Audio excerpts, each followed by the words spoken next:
ప్రభు పేరిట మీ అందరికీ వందనాలండి. ఈరోజు వాక్య సారాంశం ఏంటంటే, యేసుక్రీస్తు వారు పుట్టుక యొక్క పరమార్థం. యేసుక్రీస్తు ప్రభు వారు ఎందుకు జన్మించారు, ఆయన జన్మించడానికి గల కారణాలు ఏంటి, ఆయన పుట్టుకు గల పరమార్థం ఏంటి, క్రీస్తు పుట్టుక యొక్క పరమార్థం ఏంటి, ఆయన ఎందుకు జన్మించారో ఇప్పుడు మనం తెలుసుకుందాము. క్రీస్తు పుట్టుక పరమార్థం మానవాళికి పాప విమోచన కలిగించడానికి, దేవునితో మానవునికి తెగిపోయిన సంబంధాన్ని పునరుద్ధీకరించడానికి, అలాగే రక్షకుడుగా అవతరించి మన కోసం దేవుని రాజ్యం స్థాపించడానికి, మన పాపముల నిమిత్తమై యేసుక్రీస్తు ప్రభువారు ఈ లోకంలో జన్మించి మన కొరకు మరణించి తిరిగి లేచారు.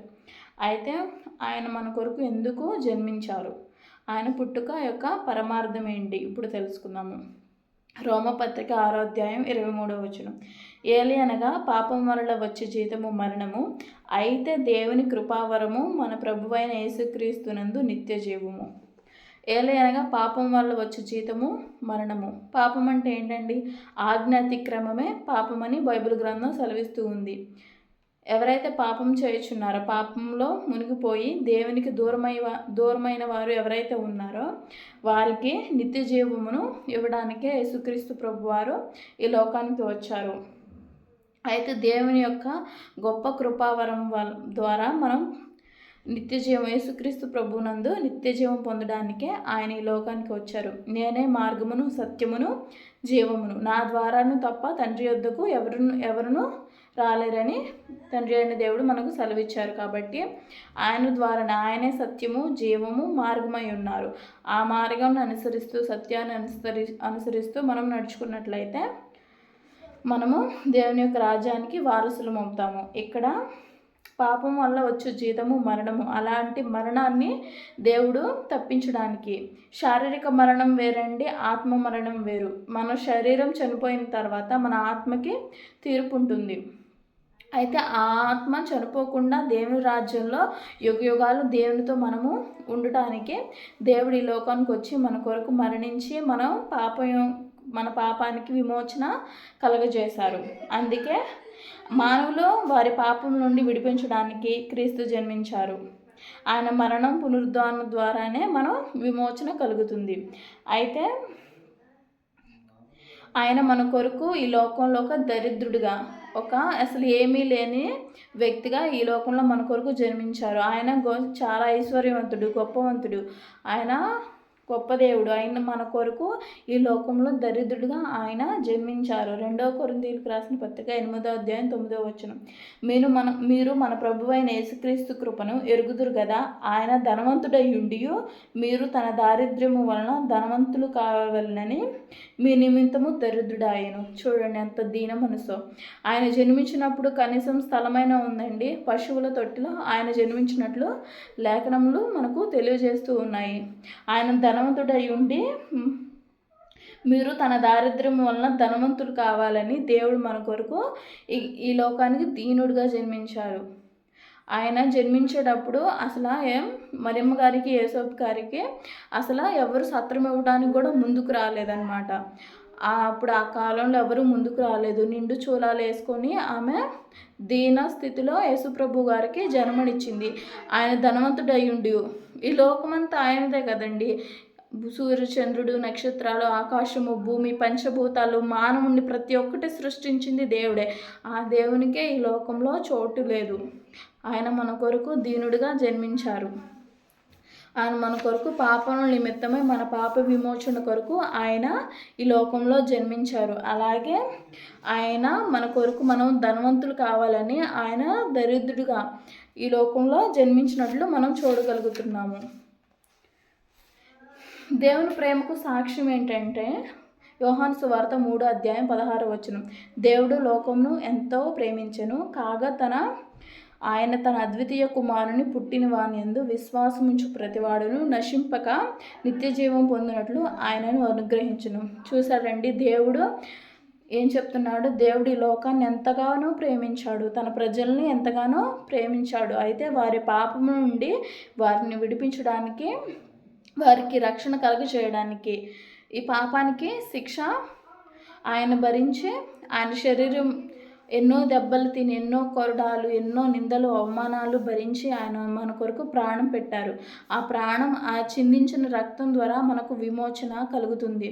ఆయన మనం చేసిన పాపాలకి ఆయన శరీరం మీద ఆ శిక్ష ఆయన భరించారనమాట.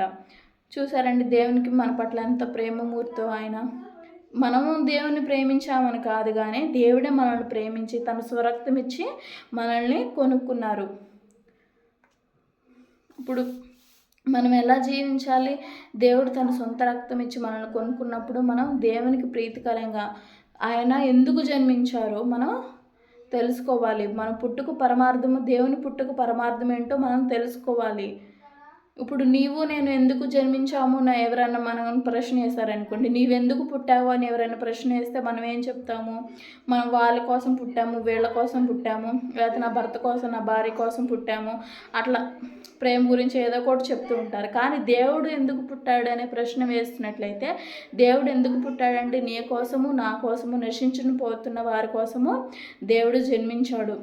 క్రిస్మస్ పరమార్థం అది. క్రిస్మస్ అంటే ఏదో ఇల్లు శుభ్రం చేసుకొని, కొత్త బట్టలు కట్టుకొని అట్లా చర్చికి వెళ్ళి ఆరాధించడమే కాదండి. దేవుడు మన హృదయంలో జన్మించాలి. అదే నిజమైన క్రిస్మస్. క్రిస్మస్ అంటే ఏంటి? నిజమైన క్రిస్మస్ అంటే దేవుణ్ణి ఆరాధించడం, ఆయన్ని మన సొంత రక్షకుడిగా ఆరాధించడం.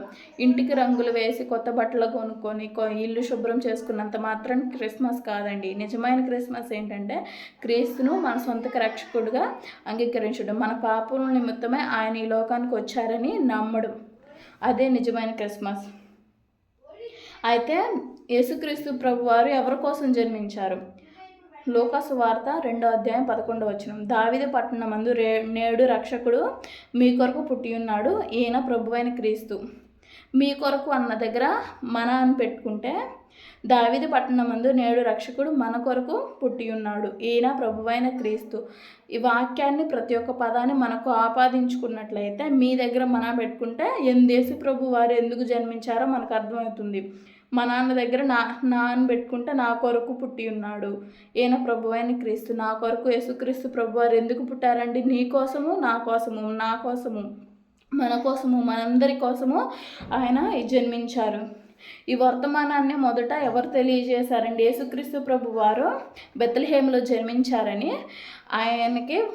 ఆయన జన్మించారని ఈ వర్తమానం ఫస్ట్ ఎవరు తెలియజేశారు? గాబ్రియేలు దూత గొర్రెల కాపరులకు తెలియజేస్తుంది.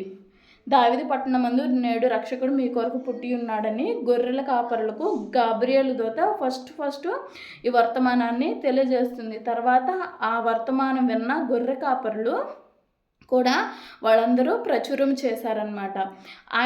చాలామంది ప్రజలు ఉన్నారు, కానీ ఆ గాబ్రియేలు దూత గొర్రెల దగ్గరికి వెళ్ళి ఎందుకు గొర్రెలకు వర్తమానం తెలియజేసింది? యేసుక్రీస్తు ప్రభు వారు పుట్టారని గొర్రెల దగ్గరికి ఎందుకు గాబ్రియేలు దూత చెప్పిందంటే, మన దేవుడు గొర్రెల గొప్ప కాపరి, నశించిపోతున్న గొర్రెలను మనల్ని వెతికి రక్షించడానికి ఆయన జన్మించారని ఆయన గొర్రెల కాపరుల దగ్గరికి వెళ్ళి గాబ్రియేలు దూత ఆ వర్తమానం మొదటిగా గొర్రెల కాపరులకు తెలియజేసింది. ఆ తర్వాత గొర్రెల కాపరులు కూడా ఆ వర్తమానం లోకమంతటా ప్రచారం చేస్తారు. లోక పాపములు మోసుకొని పోవు దేవుని గొర్రెపిల్ల, కాపరి తన గొర్రెల కొరకు ప్రాణం పెట్టును అనే వాక్యం ద్వారా దేవుడు అంత గొప్పవాడో చూడండి. గొర్రెలమైన మనము దారి తప్పిపోతుంటే ఆయన గొప్ప కాపరి అయి మన కొరకు ఆయన వచ్చారు. అలాగే మత్తయి సువార్త 1:21 తన ప్రజలను వారి పాపము నుండి ఆయన రక్షించును గనుక ఆయనకు యేసును పేరు పెట్టుదునెను. దేవుడు తన ప్రజలను వారి పాపము నుండి రక్షించడానికి యేసుక్రీస్తు ప్రభువారు ఈ లోకంలో జన్మించారు. యేసుక్రీస్తు ప్రభువారు నిజంగా పుట్టారు అన్న దానికి రుజువులు ఏంటండి? వాక్యమే రుజువు. నువ్వెందుకు పుట్టావు, నువ్వు ఇప్పుడు సజీవంగా ఉన్నావా అని ఎవరన్నా మనకు ప్రశ్న వేశారంటే, అదేంటి నేను బతికే ఉన్నా నీతో మాట్లాడుతున్నా కదా, మళ్ళీ పుట్టావా అని అడుగుతున్నావేంటి అని అంటాము. యేసుక్రీస్తు గారు ప్రభువు కూడా పుట్టారనడానికి వాక్యమే సాక్ష్యము. వాక్యమే శరీరధారియే ఈ లోకానికి వచ్చారు. దేవుడే వాక్యము, వాక్యమే దేవుడు. వాక్యమందు విశ్వాసం ఉంచి జీవించినట్లయితే, నిరీక్షించినట్లయితే నిత్య జీవ వారసులము అవుతాము. అయితే యేసుక్రీస్తు ప్రభువారు తన ప్రజలను వారి పాపం నుండి ఆయన రక్షించును, ఆయనకి యేసు అని పేరు పెట్టుదురు. అలాగే లూకాసు వార్త 19:10 నశించిన దానిని వెతికి రక్షించుటకు మనుష్య కుమారుడు వచ్చినని అతనితో చెప్పి, నశించిపోతున్న నిన్ను నన్ను, పాపంలో జీవిస్తున్న మనల్ని, మనకు శిక్ష పడకుండా నరకంలో మనకు వెళ్ళిపోకుండా దేవుడు ఈ లోకానికి వచ్చి శరీరధారిగా రక్త మాంసములతో పాలువాడై ఆయన ఈ లోకానికి వచ్చి మన కొరకు జన్మించి అనేక అద్భుత కార్యాలు అలాగే అనేక బోధలు దేవుని గురించి పరిచర్య చేశారు. ఆయన వాక్యాన్ని బోధించారు, అనేక మంది స్వస్థత కలిగించారు, అలాగే అనేక మందిని క్రీస్తు వైపు ఆయన తిప్పారు. ఆయన మనల్ని రక్షించుట కొరకే ఆయన ఈ లోకానికి వచ్చారు.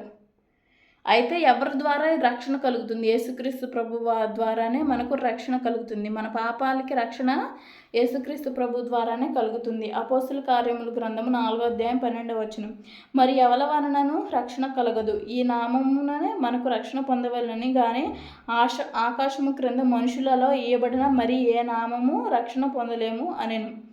ఎవరి వలన మనకు రక్షణ కలదు? యేసుక్రీస్తు ప్రభు ద్వారానే రక్షణ కలుగుతుంది. ఆ రక్షణను మనం అంగీకరించి దాన్ని కొనసాగించినట్లయితే మనం అభివృద్ధి పొందుతాము. అయితే మనం జీవించడానికి ఇళ్ళు అన్నీ ఉన్నాయి. యేసు ప్రభు గారు అప్పుడు జీవించడానికి కూడా ఏమీ లేవు. ఆయన దీనుడుగా, కనీసం ఆయన ఉండడానికి స్థలము కూడా లేకుండా ఆయన జన్మించారు. అలాగే యేసుక్రీస్తు ప్రభువారు ఈ లోకంలో జీవించినంత కాలము ఆయనకి స్థలం లేదు.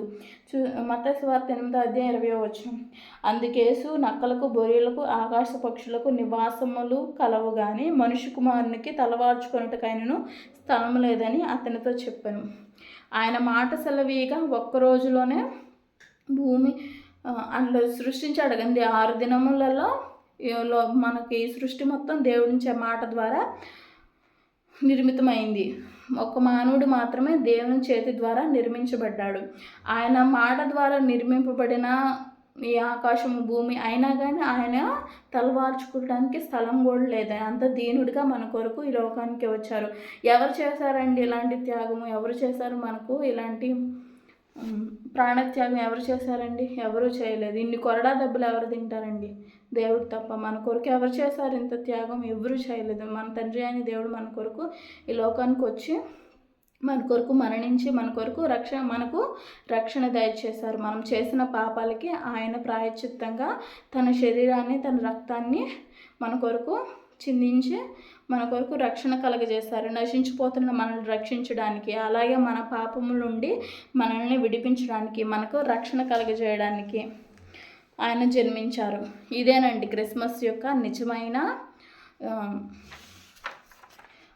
క్రీస్తు యొక్క పుట్టుక పరమార్థం ఇదేనండి.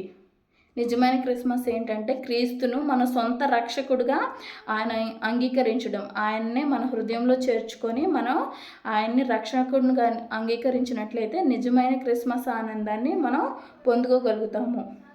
ఇదే క్రీస్తు యొక్క పుట్టుక యొక్క పరమార్థము.